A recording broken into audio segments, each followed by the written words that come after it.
मैं आपकी सीबीआई की मांग को भी खारिज करता हूँ। उससे क्यों जी उधर हासन से बात करो ना, फिर हमसे पूछते क्यों? साहब नाराज मत हो, साहब नाराज मत हो, मेहरबानी। नमस्कार साथियों, आज विधानसभा सत्र के दूसरे दिन मुख्य जो बिंदु रखा गया था वो था राजस्थान में पेपर लीक की सीबीआई जांच होगी या नहीं, या इस पर प्रमुख टिप्पणियां की गई। उसमें पक्ष और विपक्ष यानी भाजपा और बीजेपी के विधायक थे, उनने भी अपने मत रखे। तो इसमें शांति धारीवाल जो कि मुख्यमंत्री के एक सलाहकार के रूप में आ जाए और उन्होंने बहुत सारी टिप्पणियां की और बहुत सारी ऐसी जिसे कहूँगा शर्मनाक बयान दिए, जिनकी आपने वीडियो भी देखे होंगे और आप सोच नहीं सकते कि ऐसा नेता क्यों बोल रहा है या ऐसी सरकार है जो, क्या सरकार खुद पेपर लीक माफिया है, क्या खुद लिप्त है इन चीजों में, ऐसे बयान उन्होंने दिए। सबसे पहले तो उन्होंने कुछ चीजों की बातें करते हैं, मैं एक एक करके आपको सारी चीजों के बारे में बताता हूँ। सबसे पहले उन्होंने कहा कि भाजपा सरकार 2018 तक लास्ट तक भाजपा सरकार थी, उस समय तक 19 परीक्षाओं के पेपर लीक हुए। चलो ठीक है। और अब जब वो बोल रहे हैं कि हमारे कार्यकाल में 10 परीक्षाओं के पेपर लीक हुए, तो ये उन्होंने कंपैरिजन करके ये बताया कि अभी हम 9 परीक्षाओं के पीछे, यानी हम जीत में हैं। तो ये शर्मनाक चीजें वो कर रहे थे, ये चीजें वो बता रहे 10 और 19, ये आंकड़े वो बता रहे थे कि हम कितने शर्मनाक है और हमें शर्म बिल्कुल भी नहीं बची है। उसके बाद शांति धारीवाल ने यह कह दिया कि सीबीआई जांच सेकंड ग्रेड की नहीं होगी, ऐसा उन्होंने शर्मनाक बयान दिया। तो फिर शांति धारीवाल जी ने यह तर्क दिया कि हमने एंटी पेपर लीक कानून बनाया, यानी एंटी चीटिंग कानून बनाया है, जिसके तहत जो भी सरगना पहले यानी कि 2018 में ही इन्होंने लागू कर दिया था। यानी उसके बाद जो राजस्थान पुलिस का पेपर लीक हुआ, रीट का पेपर लीक हुआ, उसमें जो सरगना पकड़े गए ना, उन सरगना पर हम निगरानी रख रहे थे, एसओजी निगरानी रख रहा था, ऐसी चीज उन्होंने बताई। अगर उनकी बात सही है, अगर एसओजी राजस्थान पुलिस सही है, वो निगरानी रख रहे थे, तो सुरेंद्र ढाका और भूपेंद्र सारण का नाम पहले भी आया था, यानी 2019-18 में भी उनका नाम आया था, उनका नाम वापस आ गया, फिर भी उनको समय पर क्यों नहीं पकड़ा गया? कैसे वो थाईलैंड, जापान, भारत से दूर भाग गए और कैसे वो इसमें लिप्त हो गए?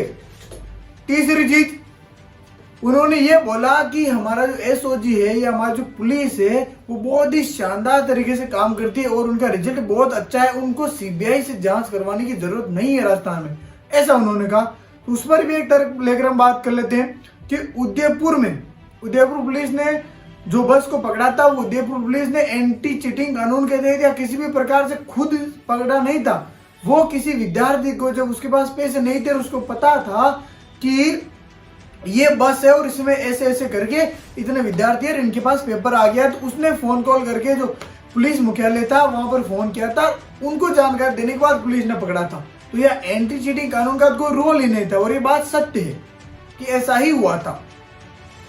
शांति धारीवाल जी ने जो तर्क दिए उनमें से आगे हम बात करते हैं। उनमें उन्होंने बाद में कहा कि सीबीआई जांच अगर हम करवाते हैं आज, तो उनमें 8 से 10 साल लग जाएंगे। सीबीआई को कांग्रेस सरकार ने 11 केस दिए थे, उनमें से 10 केस आज भी पड़े हैं, साथ में उन्होंने क्लोज कर दिया, ये कर दिया, वो कर दिया, यानी फालतू के तर्क इन्होंने दिए। उन पर हम आगे बात करते हैं। जब भंवरी देवी कांड हुआ था, उस समय सरकार ने मदेरना को क्लोज करने के लिए, उनका भविष्य खत्म करने के लिए केस भी आप मान लो सीबीआई जांच करवाई थी। उस केस की सीबीआई जांच सरकार ने करवाई थी। तो अब क्या दिक्कत आ रही है पेपर लीक केस में कि हम ये समझे कि सरकार खुद लिप्त है? क्या कांग्रेस सरकार, अशोक गहलोत, शांति धारीवाल, सभी नेता मंत्री इसमें लिप्त है? एसओजी इसमें लिप्त है? आरपीएस इसमें लिप्त है? इनमें कि इनके अधिकारी, इनके चमचे इसमें लिप्त है? यही बात साबित किया शांति धारीवाल जी ने। ऐसे तर्क आप देखो, जो तर्क उन्होंने दिया कि कांग्रेस, बीजेपी ने इतने 19 पेपर लीक करवाए थे, हमने 10-11 ही करवाए हैं, तो ये क्या डेटा आप देख रहे हैं, मैं क्या प्रूव करना चाहते हो? तो इसी को लेकर बाबा किरोड़ीलाल मीणा ने आज जयपुर कूच किया, वो आज अभी धरने पर बैठे हैं। तो उन्होंने ऐसा किया, ये लोकतंत्र में लिखा कि अगर हमें किसी का विरोध करना हो तो हम ऐसा कर सकते हैं। तो आज भी उन्होंने एक बड़ा आंदोलन किया, हजारों की संख्या में युवा वहां पर आए और अभी तक धरना चल रहा है जयपुर में। तो सरकार को चेताने के लिए विधानसभा घेराव उन्होंने करने का प्रयास किया था बाबा किरोड़ीलाल मीणा ने, लेकिन उनको पहले ही जयपुर से पहले ही रोक लिया गया था, ट्रांसपोर्ट नगर के आसपास उनको रोक लिया गया था। शांति धारीवाल ने एसओजी और राजस्थान पुलिस को सीधा सीधा बचा लिया कि एसओजी में कोई भी इसमें लिप्त नहीं, एसओजी का कोई भी अधिकार लिप्त नहीं है, हमने बहुत अच्छा कानून बनाया है। 1992 से एंटी चीटिंग कानून चल रहा है, लेकिन उनको ये कौन बताया कि कानून सिर्फ सजा देने के लिए, पेपर लीक माफिया को रोकने के लिए कानून नहीं है। अगर पेपर लीक हो जाता है उसके बाद कानून काम करता है, उससे पहले आप किस प्रकार से पेपर लीक माफिया को रोकेंगे, वो एक बड़ा चुनौती है, वो एक बड़ा मुद्दा है जिस पर उन्होंने कुछ भी नहीं कहा और सीधे शब्दों में कह दिया कि सेकंड ग्रेड भर्ती का सीबीआई जांच नहीं होगी। दूसरी बात, उनमें पूरे भाषण में उन्होंने या उनका जो भी तर्क में तो बकवास थी, उनमें कहीं भी उन्होंने सुरेंद्र सारन और सुरेश ढाका का नाम नहीं लिया, कहीं भी ये नहीं बताया कि उनको कब पकड़ा जाएगा, क्या पुलिस की कार्रवाई चल रही है, कोई भी उन्होंने ऐसी बात नहीं की। और जो 41 सरगना छोड़ दिए गए हैं सरकार के द्वारा, उनके बारे में कोई भी तर्क कांग्रेस नेता शांति धारीवाल के द्वारा नहीं दिया गया। तो 41 सरगना को क्लीन चिट दे दी गई है, बाकी जो बचे उनको भी धीरे धीरे क्लीन चिट दे दी जाएगी और सुरेंद्र ढाका और भूपेंद्र सारण भी इन्हीं सरगना में शामिल है। तो ये समझ लिया जाए कि राजस्थान में सरकारी भर्तियां इसी प्रकार से पेपर माफिया के भत्ते चढ़ेगी और सारा जो सरगना इसमें काम कर रहा है वो इसी प्रकार से कार्य करता रहेगा और पेपर लीक होते रहेंगे।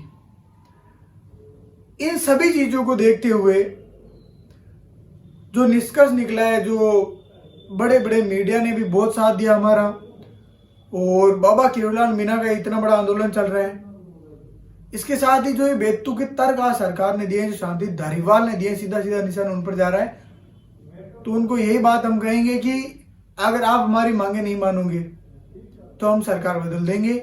स्पष्ट रूप से 2023 के चुनाव नजदीक है, बिल्कुल सरकार बदलेगी। और उन्होंने ये भी बात कही कि बीजेपी ने इतने पेपर लीक करवाए, 19 उनके पेपर लीक हुए तो उनकी सरकार बदल दी गई थी, यह भी आप याद रख लें। और पिछले 4 से 5 सालों में 10 सरकारी भर्तियों के पेपर लीक हुए हैं। तो शांति धारीवाल जी के लिए सीधा सा संदेश यही है, राजस्थान के बेरोजगार युवाओं का और उनके संघ की ओर सीधा सा संदेश यही है कि 23 में अंत में आपकी सरकार बदल जाएगी। और जो आपने तर्क दिए, जो बेतुकी बातें आपने बताई है, पेपर लीक माफिया को रोकने के लिए जो आपका एंटी चीटिंग कानून है, उसकी किस प्रकार से धज्जियां उड़ाई जा रही है, किस प्रकार से आप सभी लोग इसमें लिप्त हो, वो सारी की सारी बातें क्लियर हो चुकी है। और आज ये भी हमें सीधा सीधा पता चल चुका है, जो भी संदेह थे लोगों के इसमें सरकार लिप्त है या नहीं है, सरकार इसमें पूर्णतः लिप्त है। इन चीजों से, इन डेटा से, या आज के जो भी विधानसभा सत्र हुआ उसमें ये चीजें क्लियर हो चुकी है।